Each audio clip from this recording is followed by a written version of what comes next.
चलिए बच्चों, आज की क्लास शुरुआत करते हैं। आप लोग का हमारे इस क्लास 12 की फिजिक्स क्लास में बहुत बहुत स्वागत है। उम्मीद करते हैं आप लोग बहुत अच्छे होंगे और अपने बोर्ड एग्जाम से तैयारी अच्छे से कर रहे होंगे। चलिए बच्चों, हमारा ये जो पहला चैप्टर चल रहा है वैद्युत आवेश तथा क्षेत्र, ये आपके यूपी बोर्ड का पहला चैप्टर है, जिसमें आज हम एक ऐसे टॉपिक को लेके आए हैं जो काफी ज्यादा इंपॉर्टेंट है। आपके बोर्ड एग्जाम्स में कई बार पूछा गया है। हमारा आज का जो मोस्ट इंपॉर्टेंट टॉपिक है, अनंत लंबाई के एक समान आवेशित तार के कारण वैद्युत क्षेत्र की तीव्रता। ये आपके बोर्ड एग्जाम्स में कई बार पूछा गया है। 2015, 20 और 23 इस तरीके से और भी पूछे गए हैं। तो ये मान के चलिए इस बार आने के इसके चांसेस हैं, तो काफी ज्यादा इंपॉर्टेंट है। इसको हम कंप्लीट जानने वाले हैं। आप लोग वीडियो के अंत तक बने रहिएगा, देखना अभी आपका अच्छे से तैयार हो जाएगा। इसके पहले के डेरिवेशंस या जो भी लेक्चर्स हैं, अगर आप लोगों ने नहीं देखा है तो नीचे डिस्क्रिप्शन में प्लेलिस्ट मिल जाएगा, आप आराम से वहां जा करके सभी वीडियोस को देख सकते हैं। तो चलिए बच्चों, आज की क्लास शुरुआत करते हैं और देखते हैं कि अनंत लंबाई के एक समान रूप से आवेशित तार के कारण विद्युत क्षेत्र की तीव्रता का व्यंजक किस प्रकार ज्ञात करते हैं। भाई गास के प्रमेय के अनुप्रयोग, भाई गास के प्रमेय का उपयोग कर करके निकाला जाएगा। ये क्वेश्चन आपके गास के प्रमेय के अनुप्रयोग में आता है। तो भाई अब ये गास के प्रमेय के अनुप्रयोग में जो ये आपका क्वेश्चन है, अनंत लंबाई के तार के निकट विद्युत क्षेत्र की तीव्रता, भाई ये जो हमने लिखा है इसको आपको बहुत ज्यादा रटने की जरूरत नहीं है। इसके लिए अगर आप डायग्राम बनाते हैं तो डायग्राम बनाते वक्त आपको ये सारी बातें आपको समझ में आ जाएगा। तो चलिए देखते हैं कैसे इसका डायग्राम बनेगा। भाई लिखा है, माना अनंत लंबाई का एक रेखीय तार है जिसको प्लस क्यू आवेश से आवेशित किया जाता है। भाई मान लीजिए ये हमारे पास जो है अनंत लंबाई का एक रेखीय तार है। अब इस रेखीय तार को हम समान रूप से प्लस क्यू आवेश से आवेशित करते हैं। भाई जब इसको हम समान रूप से आवेशित करेंगे तो जाहिर सी बात है इस पर धन आवेश जो होगा ये पूरे पे जो है समान रूप से फैल जाएगा। इतना बात समझ में आ गया ना। भाई माना अनंत लंबाई का एक रेखीय तार है जिसको प्लस क्यू आवेश से आवेशित किया जाता है। इतना क्लियर हो गया। अब आगे फिर कहा गया संपूर्ण आवेश तार की लंबाई के अनुदिश समान रूप से वितरित होगा। भाई जब आप प्लस क्यू आवेश देंगे तो पूरा आवेश इसी तार पे ही तो होगा, कहीं अलग थोड़ी चला जाएगा। तो तार के लंबाई के अनुदिश, भाई लंबाई में तार रहता है तो लंबाई के अनुदिश जो है पूरा आवेश जो है लंबाई के अनुदिश जो है समान रूप से वितरित हो जाता। इतनी बात क्लियर हो गई। आगे फिर कहा गया कि माना तार से आर मीटर की दूरी पर एक बिंदु पी है। अब हम एक काम करते हैं, यहां से आप कल्पना करते हैं कि ये आर मीटर की दूरी पर एक बिंदु पी ले लेते हैं। यहां एक बिंदु पी लेते हैं और इस पर हम विद्युत क्षेत्र की तीव्रता ज्ञात करते हैं। तो वही लिखा गया, माना तार से आर मीटर की दूरी पर एक बिंदु पी है जिस पर विद्युत क्षेत्र की तीव्रता ज्ञात करनी है। यानी जब हम आर मीटर की दूरी पर, ये आर मीटर है, यहां से दूरी पर एक बिंदु पी लेते हैं और इसी बिंदु पी पर हम जो है विद्युत क्षेत्र की तीव्रता जो है ज्ञात करेंगे। अब ऐसे तो ज्ञात होगा नहीं, भाई हम गास के प्रमेय का प्रयोग करेंगे। तो गास के प्रमेय में कहा गया कि सरफेस होना चाहिए, सतह होना चाहिए, तभी तो विद्युत बल रेखाएं गुजरेगी। तो कहने मतलब आर को त्रिज्या मानकर, यानी ये जो आर है, आर को त्रिज्या मानकर एक गासियन पृष्ठ खींचते हैं। कितना बड़ा खींचोगे, यह लंबाई का, भाई जितने लंबाई का आप ये टुकड़ा लिए रहेंगे तार का, उसका एक गासियन पृष्ठ खींचते हैं। और जो गासियन पृष्ठ खींचा जाएगा इसके 3 पृष्ठ होंगे। कैसे होंगे चलिए देखते हैं। भाई इसका अगर हम गासियन पृष्ठ खींचेंगे तो ये गोला है भाई, इस तरीके से। भाई जब गासियन पृष्ठ खींचा जाएगा तो आप देख रहे हैं भाई इस तरीके से ये एक सिलेंडर की आकार का जो है ये बेलनाकार जो है आपको दिखाई देता। इतनी बात समझ में आ गई।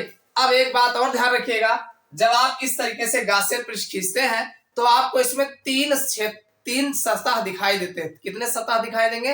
3 सतह दिखाई देंगे। भाई एक सतह तो आपको ऊपर यहाँ पे दिखाई देगा, एक पृष्ठ जो है यहाँ पर दिखाई देगा, एक पृष्ठ तो आपको ये बगल से दिखाई देगा और एक पृष्ठ जो है आपको यहाँ नीचे जो है दिखाई देगा। भाई कोई भी सिलेंडर होगा, भाई अगर ये सिलेंडर एक सतह ये चारों ओर का ये हो जाएगा, एक ऊपर भी सरफेस होगा और एक नीचे भी सरफेस होगा। तो इस तरीके से 3 सरफेस सतह जो है आपको दिखाई देते हैं। तो चलिए अब देखते हैं कैसे इसका डेरिवेशन बनेगा। की बात समझ में आ गई ना, इसमें कोई दिक्कत तो है नहीं। भाई माना हमारे पास एक एल लंबाई का तार है जिस पर प्लस क्यू आवेश से आवेशित किया जाता है, और जब इस पर हम प्लस क्यू आवेश से आवेशित करते हैं तो लंबाई के अनुदिश जो है ये आवेश तार पर जो है समान रूप से वितरित हो जाता है। इतना क्लियर हो गया। अब आप बताएंगे माना तार से r मीटर की दूरी पर एक बिंदु P है जिस पर हमें विद्युत क्षेत्र की तीव्रता ज्ञात करनी है। अब ज्ञात करने के लिए भाई हम जो है गाउस की प्रमेय का प्रयोग कर रहे हैं, तो गाउस के प्रमेय के अनुसार सतह होना चाहिए, क्षेत्रफल होना चाहिए। तो इसके लिए इन्होंने क्या किया, जो r हमने दूरी लिया है बिंदु P के लिए, इसको त्रिज्या मान करके एक गाउसियन पृष्ठ खींचते हैं। और ये जो गाउसियन पृष्ठ जब खींचते हैं तो इस पर हमें 3 सतह देखने को मिलता है। एक तो यहाँ हो जाएगा, एक ऊपर हो जाएगा और एक नीचे हो जाएगा। इतना समझ में आ गया ना। अब ये जो लेंगे तो ये हमारा डीए, अब ये भाई अल्प क्षेत्रफल डीए ये हो जाएगा, डीए ये हो जाएगा और डीए ये हो जाएगा।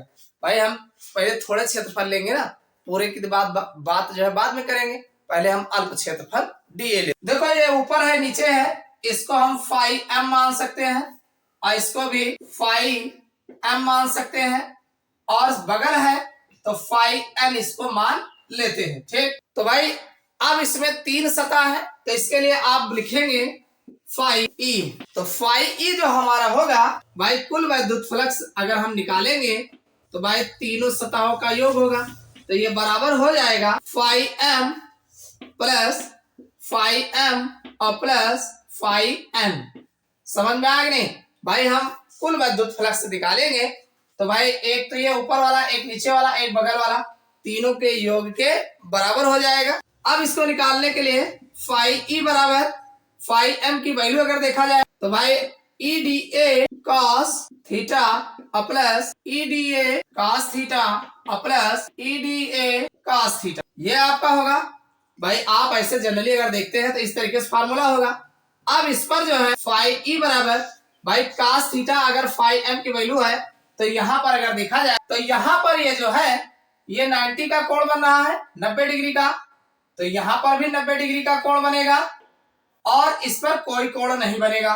तो ये आपका ई डी ए कास 90 हो जाएगा और प्लस ई डी ए कास 90 हो जाएगा और प्लस ई डी ए कास 0 हो जाएगा। इतना समझ में आया भाई। ऊपर है नीचे है तो यहाँ पर कोण बनेगा और ये कोण लगभग 90 डिग्री का होगा, और अगर बगल की बात करोगे तो यहाँ पर कोई कोण देखने को नहीं मिलेगा। तो ये आपका आ जाएगा।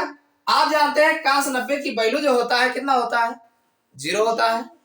तो यहाँ पर फाई ई बराबर आपका हो जाएगा, ये 0 हो जाएगा और प्लस ये 0 हो जाएगा और प्लस ई डी ए, तो हमारा इतना जो है बच जाएगा।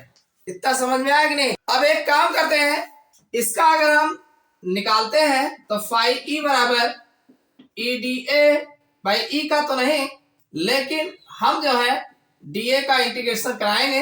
तो इसका अगर हम इंटीग्रेशन कराते हैं तो फाई ई बराबर अगर देखा जाए तो ई रहेगा भाई, यहाँ पर डीए जो है अल्प के लिए बात किया गया था, अब पूरा ले लेंगे, पूरा सतह का ले लेंगे तो हमारा इसका वक्रपृष्ठ जो होता है कितना होता है, 2 पाई आर एल होता है। क्यों भाई, बेलन का वक्रपृष्ठ अगर देखा जाए तो 2 पाई आर एल हो जाएगा।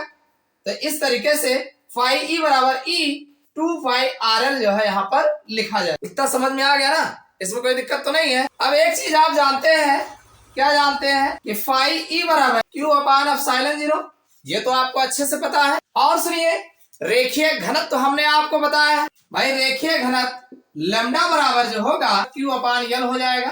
भाई रेखीय घनत्व जो होता है लैम्डा बराबर क्यू अपान एल हो जाएगा। अगर यहाँ से क्यू निकालते हैं तो हमारा लैम्डा एल हो जाएगा। इतना समझ में आया।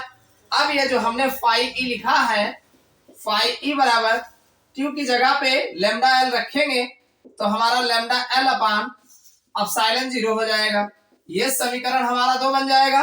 फाई ई की वैल्यू 1, फाई ई की वैल्यू यही है, तो आप बताएंगे समीकरण 1 व 2 से, तो इन दोनों को जब बराबर करेंगे तो लैम्डा एल अपान एप्सिलॉन 0 ये है और इसकी वैल्यू है बराबर ई 2 पाई आर एल है। यहां से ई आप निकालेंगे तो हमारा ई बराबर जो होगा भाई 1 अपान 2 पाई एप्सिलॉन 0 रहेगा और लैम्डा एल हमारा ऊपर चला जाएगा और नीचे ये आर एल जो है ये नीचे आ जाएगा।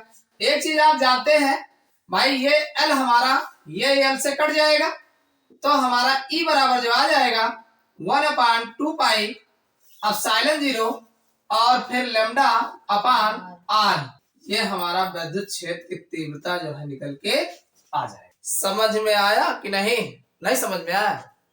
देखो आपको करना क्या है भाई, ये जो आपका एक हिसाब से देखा जाए तो बेलन बनता है। तो बेलन में 3 पृष्ठ आपको देखने को मिलेंगे, एक ऊपर देखने को मिलेगा, एक नीचे और एक बगल। तो ऊपर वाला जो होगा ये 90 डिग्री पर लगभग है, नीचे वाला भी 90 डिग्री पर है और बगल वाले पे 0 डिग्री पे है। तीनों को जोड़ोगे फाई ई बराबर फाई, इसको एम मानेंगे, इसको एम मानेंगे, इसको बगल वाले को एन मानेंगे। ये आपका हो जाएगा फाई ई बराबर ईडी कास थीटा, ये तीनों की वैल्यू होती है। अब यहाँ थीटा बराबर जो है भाई ये 90 हो जाएगा, 90 हो जाएगा, 0 हो जाएगा, रखेंगे सबकी वैल्यू तो ये दोनों 0 हो जाएंगे, ये इतना बच जाएगा। अब इसका इंटीग्रेशन कराएंगे, डीए है भाई अल्प है, पूरे की बात करना है, तो ये हमारा डीए का जो है 2 पाई आरएल हो जाएगा, ये बेलन का वक्र हो जाएगा पूरा, ठीक है। उसके बाद अब आपको एक फार्मूला पता है कि फाई ई बराबर क्यू अपान एप्सिलॉन 0 होता है। और एक चीज जानते हैं, जो हमारा बेलन का रेखीय घनत्व, रेखीय घनत्व जो होता है लेमडा, लेमडा बराबर होता है क्यू अपान एल। क्या होता है भाई? लंबाई के अंश होगा, तो लेमडा बराबर क्यू अपान एल होगा।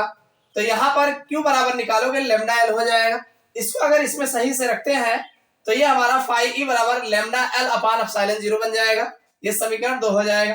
तो समीकरण 1 और 2 को अगर हम बराबर करते हैं तो हमारा ऐसे रखेंगे, तो यहाँ ई बराबर हमें जो मिलेगा 1/2 पाई एप्सिलॉन 0 लेमडा एल अपान आरएल हो जाएगा।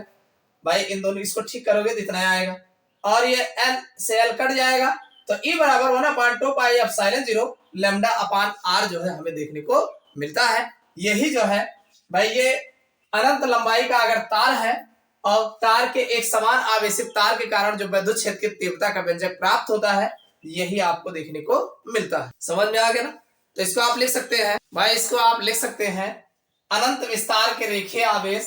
भाई अनंत विस्तार का अगर रेखीय आवेश है के कारण उत्पन्न विद्युत क्षेत्र की जो तीव्रता होगी वो आवेश के रेखीय घनत्व, भाई लेमडा कौन है? रेखीय घनत्व है, तो आवेश के रेखीय घनत्व तथा तार से बिंदु की दूरी r, भाई r की दूरी पर है, तो बिंदु की दूरी r तार से बिंदु की दूरी के अनुपात के अनुक्रमानुपाती होता है, यानी अनुपात के अनुक्रमानुपाती होता है। तो यही जो है निकल के आपका आए। तो उम्मीद करता हूँ सारी बातें समझ में आ गई होंगी। तो ये वीडियो आपको कैसा लगा कमेंट करके जरूर बताइएगा। चैनल पर नया सब्सक्राइब कर लेना। फिर मिलते हैं अगले क्लास में किसी अगले टॉपिक के साथ।